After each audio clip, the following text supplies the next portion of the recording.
ఆడాళ్ళ పళ్ళు రాలగొట్టడమే మొగతనం అనుకుంటే రాలగొట్టు. అయినా మేమేం మాట్లాడుకుంటే నీకెందుకు? మాట్లాడు, ఏమన్నా మాట్లాడు, కానీ దాపరికం లేకుండా మాట్లాడు. ముళ్ళు రాళ్ళు అని వాగకు. వాళ్ళకి అంత ధైర్యం చెప్తున్న దానివి ధైర్యంగా పెళ్లి కొడుకు ఎవరో మొగుడిన నాకు చెప్పొచ్చుగా. మొగుడా? నువ్వా? పెళ్ళాం ఇటు వస్తే అటెళ్ళేవాడివి, ప్రేమగా నీ వంక చూస్తే దిక్కులు చూసేవాడివి, ఒంటరిగా గదిలో ఉంటే బాల్కనీలోకి వెళ్లేవాడివి, చాప మీద భార్య పడుకుంటే మంచం మీద పడుకుని మ్యాగజైన్లు తిరిగేసేవాడివి. మన్మధుడే పూనని నువ్వు మొగుడువేంటి? అలా తలుచుకోవడానికే సిగ్గేస్తుంది. ఎదవ డ్రామాలాడి టాపిక్ ని డైవర్ట్ చేయకు. ఏ అదే టాపిక్ అయితే కమిట్ అవుతానని భయమా? నా నమ్మకాలు నాకున్నాయిలే, నీ వల్ల ఏం కాదు.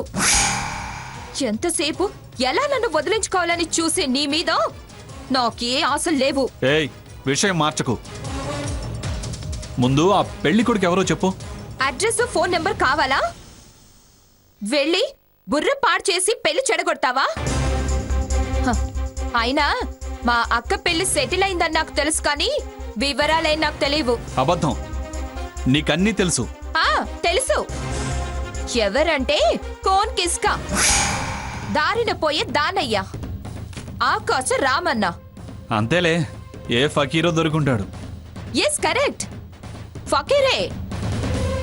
గాలి ధూళి తగలకుండా కాపాడే ఫకీరు, మాయలు మంత్రాలు తెలిసిన ఫకీరు, దుష్టగ్రహాలను దగ్గరికి రాకుండా కట్టడి చేయగల మహిమలున్న ఫకీరే. మాయ మాటలాపి ఎవరో చెప్పు సోర్ణ. నాకు తెలీదు అన్నది నిజం. నువ్వు మాయ మాటలు అన్నా అబద్ధాలు అనుకున్నా నాకు తెలీదు తెలీదు తెలీదు. చెప్తావా చెప్పవా? నిలదీస్తున్నావు కాబట్టి ఒక్క విషయం చెప్తాను విను. ఇది మాత్రం నిజం. నాకు నీతో వాదించే ఓపిక లేదు. నిద్రొస్తుంది. Good night.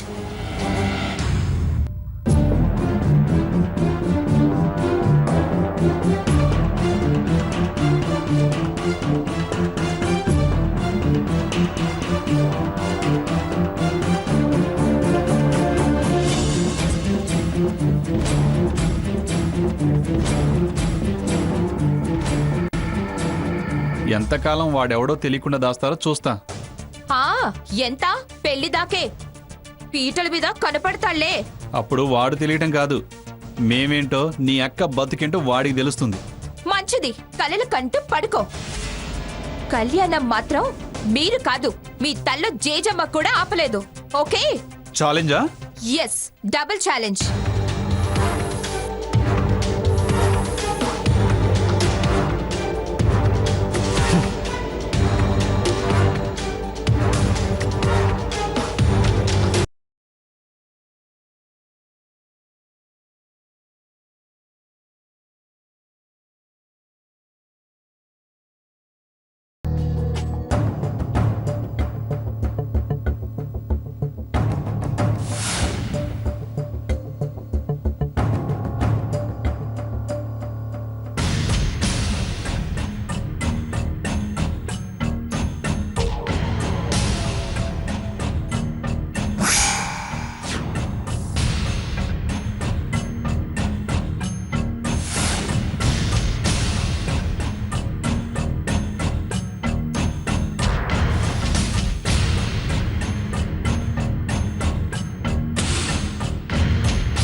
ఈ టైంలో ఎవరు?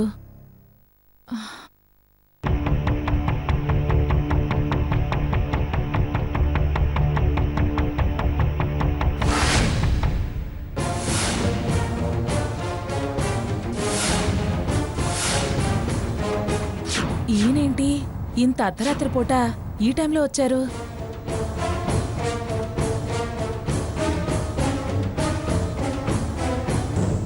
మీరా? మీరేంటండి ఈ టైంలో? ఎవరైనా చూస్తే ముందు లోపలికి రండి. ఎవరూ చూడకూడదనే నేను చూడాలనుకున్న వాళ్ళని చూడటానికే ఈ టైంలో రావాల్సి వచ్చింది. అదేంటండి ఈ టైంలో వస్తేనే మరోలా అనుకుంటారు, పగలొస్తేనే అపార్థాలకి అవకాశం ఉండదు. నా పిరికితనం తెలిసి ఎందుకలా మాట్లాడతావు? అప్పుడు రాగలిగే ధైర్యమే ఉంటే ఇప్పుడు నువ్వు ఇలా విడిగా ఉండాల్సిన అవసరమే ఉంది. సరేలేండి, ఏదో భయంలో అడిగాను, ఏమీ అనుకోకండి. ఇప్పుడెందుకొచ్చారు? చట్ట ప్రకారం విడిపోయినా సరే మన మధ్య బంధం ఇలాగే ఉండేదేమో శారద. ఎప్పటికీ మర్చిపోలేని ప్రేమ నీ నుంచి పొందాను. నీకు తీరని అన్యాయం చేశాను. అది చెప్పాలనే వచ్చారా? అది కాదు శారద, నా కన్న కొడుకు పెళ్లి కొడుకు కాబోతున్నాడు. కానీ వాడికి కన్న తండ్రి ఎవరో తెలీదు, నాకు నా కొడుకు ఎవరో తెలీదు. నువ్వు చూపించి పరిచయం చేయాల్సిన విచిత్రమైన పరిస్థితి. ఇలాంటి పరిస్థితి ఏ తండ్రికి వచ్చుండదు. అయినా విచిత్రమేంటో చెప్పనా? నా ప్రయత్నం, నా ఆశ రెండు సార్లు అవకాశం దక్కకుండా చేశాయి. కోడలు ఫలానా అని తెలిసింది, కానీ కొడుకెవరో ఇప్పటి వరకు తెలియలేదు. వాణ్ణి నేను ఒక్కసారి చూసి నా తప్పు క్షమించమని అడిగి పెళ్ళికొచ్చి ఆశీర్వదిస్తాననే హామీ ఇచ్చి ఆప్యాయంగా నా గుండెలకు హత్తుకోవాలని వచ్చాను. ఒక్కసారి అబ్బాయిని పిలవా శారద? ఏమండి, అనవసరంగా మిమ్మల్ని కలిసి బాధ పెట్టానా? అదేంటి శారద అలా అంటావు? తొలిచూరు కొడుకుని పెళ్ళిడు దాకా మీరు చూడలేని పరిస్థితి నా మూలంగానే కదా. అందుకని జరిగిపోయిన దాని గురించి ఎందుకు శారద? ఒక్కసారి పిలువు శారద. వాడిని చూసి గుండెలకు హత్తుకుని నా గురించి నేనంతా వివరంగా చెప్పి నా గుండె బరువు, వాడికి నా మీదేమన్నా కోపం ఉంటే తగ్గించుకుని వెళ్తాను. అలాగేనండి. రఘు, రఘు, రఘు, రఘు.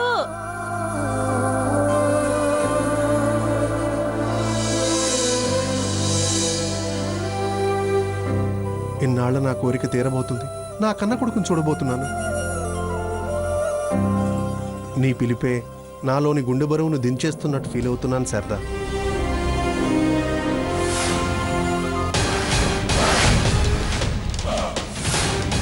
మీరు గుండె బరువు దించుకోవడానికి వచ్చి నా గుండె బరువు ఎక్కేలా చేశారు కదండి.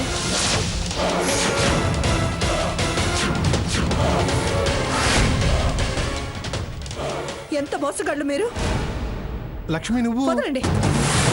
అవును, లక్ష్మినే. ఊహించలేదు కదూ.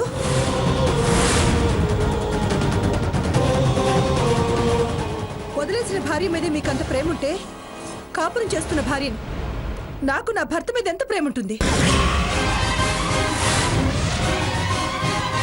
ఎందుకలా ఉన్నారన్న ప్రశ్నకి మీరు సమాధానం చెప్పకపోవటమే నాకు నిద్ర రానివ్వలేదు. అర్ధరాత్రి చెడి చప్పుడు కాకుండా బయటికి రావడం చూసి నేను ఈ రాత్రి వేళ బయటికి రావాల్సి వచ్చింది. మీకు నాతో పెళ్లి జరగక ముందు ఓ పెళ్లి జరిగిందని మాత్రమే తెలుసు. కానీ ఆవిడ మీరు వదిలేశారో, లేచిపోయిందో, చచ్చిపోయిందో కూడా నాకు తెలియదు.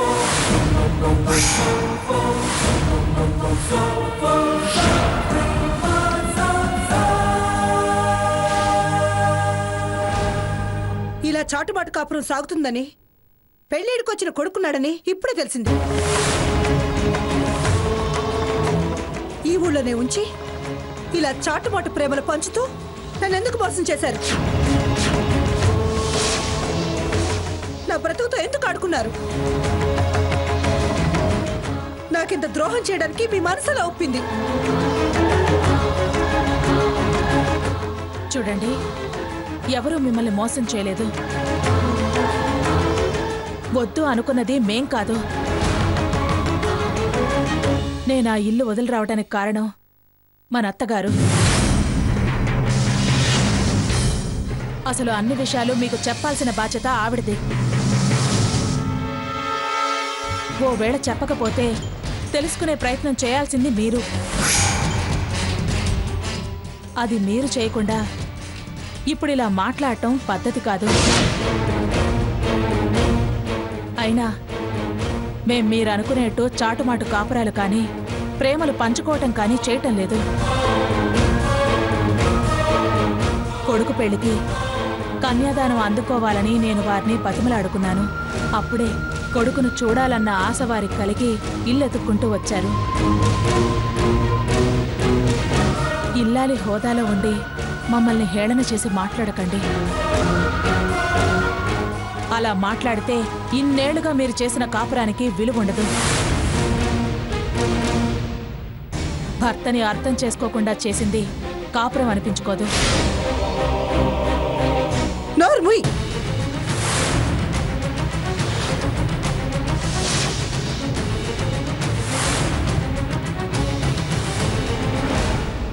నువ్వు నాకు నీతులు చెప్తున్నావా?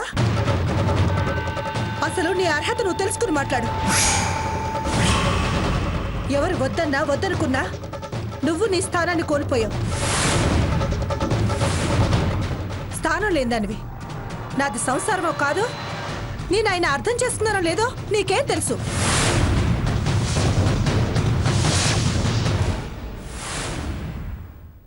అర్థం చేసుకుందాన్నే అయితే నరతగా ఉన్న నా భర్తను తలుచుకుంటూ నేను నిద్రపోకుండా ఎందుకుంటాను?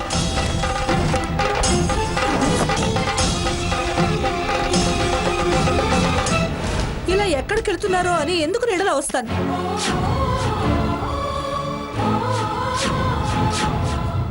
నేను మిమ్మల్ని ఇలా చూసేదాకా ఆయన అనుమానించలేదు. ఏ అఘాయిత్యం చేసుకోవడానికి వెళుతున్నారని భయపడి బ్రతికించుకోవడానికి వచ్చాను. వచ్చి తెలుసుకుంది చాలు. ఆయన చావరు. చావాల్సిన అవసరం ఆయనకి లేదు. ఇప్పుడు ఆ అవసరం నాకొచ్చింది.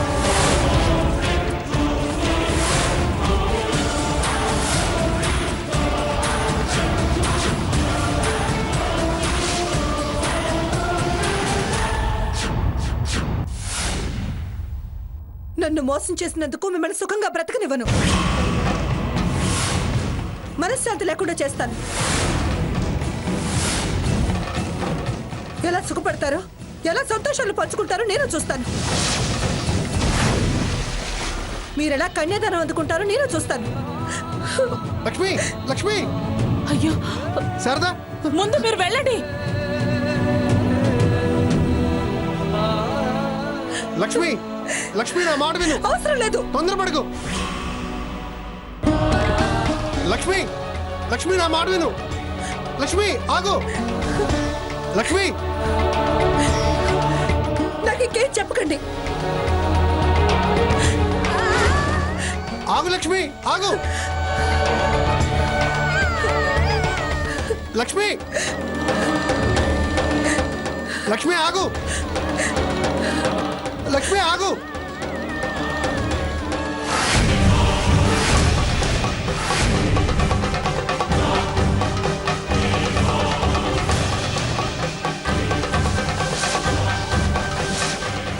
అత్తయ్య గారు, అత్తయ్య గారు, అత్తయ్య గారు, అత్తయ్య గారు, అత్తయ్య గారు, అత్తయ్య గారు, అత్తయ్య, రండి, బయటికి రండి, త్వరగా రండి.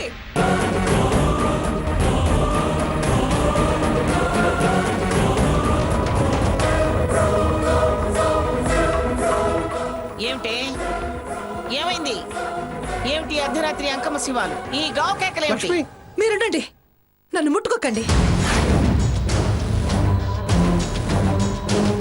ఈ అరుపులకి కేకలకి కారణం మీరు, మీ కొడుకే పిఠాపురం మంగమ్మ గారు, పిఠాపురం మంగమ్మ గారు, పిఠాపురం మంగమ్మ గారు.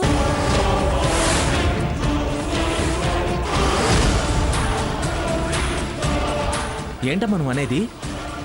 ఏమిటే మంగమ్మ గారు అని పిలుస్తున్నావు? ఆ మాత్రం గౌరవమైన ఇచ్చినందుకు సంతోషించండి.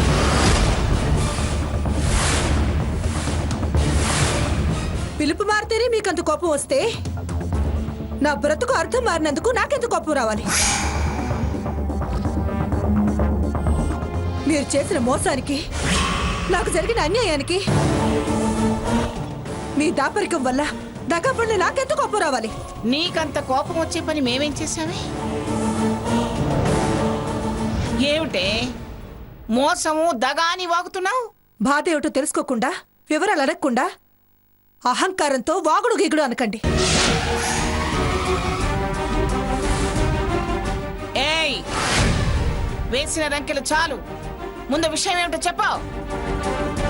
విషయం చెప్పడం కాదు, ముందు నా ప్రశ్నలకి సమాధానం చెప్పండి.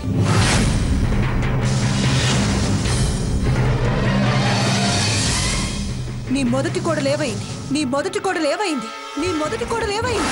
నీ మొదటి కోడలు ఏవైంది? ఎందుకు వెళ్ళిపోయింది? ఎందుకు వెళ్ళిపోయింది? ఎందుకు వెళ్ళిపోయింది? మీరు వెళ్ళగొట్టారా? ఆవిడే వెళ్ళిపోయిందా? ఆవిడే వెళ్ళిపోయిందా? విడాకులు తీసుకున్నారా లేక భరణం ఇచ్చారా?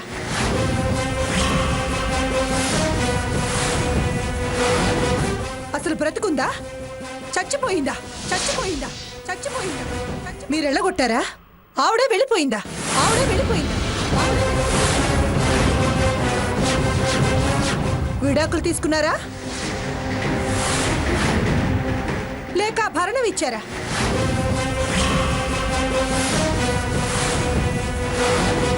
అసలు బ్రతుకుందా? చచ్చిపోయిందా? చచ్చిపోయిందా? చచ్చిపోయిందా? చచ్చిపోయిందా? పిల్లలున్నారా లేరా?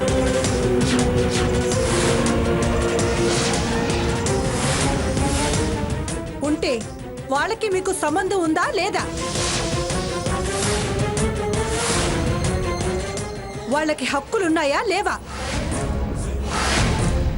వాళ్ళ బాధ్యతలు మీవా కావా? అర్ధరాత్రి అందరినీ లేపి ఇలాంటి ప్రశ్నలు ఇస్తున్నావేమిటి? పీడకలేమని వచ్చిందా? పిచ్చెక్కింది. దయ్యం పట్టింది.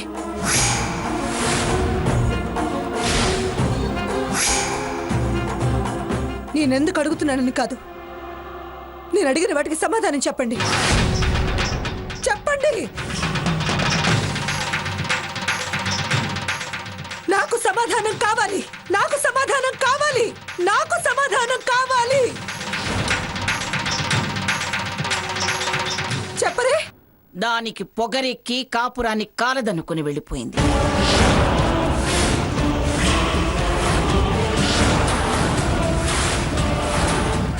అది బతికున్నా మాకు చచ్చిన దానితో సమానం.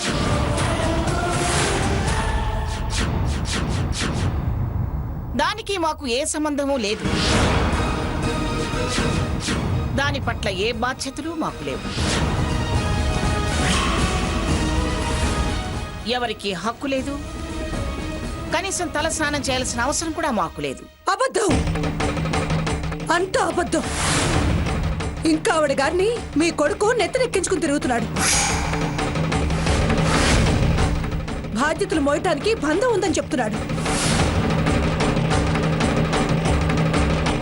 తన కొడుకు పెళ్లికి వెళ్లి కోడల్ని కన్యాదానం అందుకోవడానికి పెద్ద పెళ్ళాన్ని కలిసి హామీలిస్తున్నాడు. ఏమిట్రా ఏమిట్రా అదనేది? యువతలు నేను చెప్తుంటే మళ్ళీ ఏంట్రా అని మీ అబ్బాయిని అడుగుతారే? నేను అబద్ధం ఆడుతున్నానా? ఇంకా కొడుకు కాదంటే నాది అబద్ధమని నా నోరు నొక్కి నన్ను మోసం చేయాలని చూడకండి. అమ్మా లక్ష్మి, మీరుండండి మావయ్య గారు. ఇంతకాలం ఎలా మోసపోయానో అని తలుచుకుంటే నా మీద నాకే అసహ్యం వేస్తుంది. ఇంకా బ్రతకాలంటే సిగ్గేస్తుంది.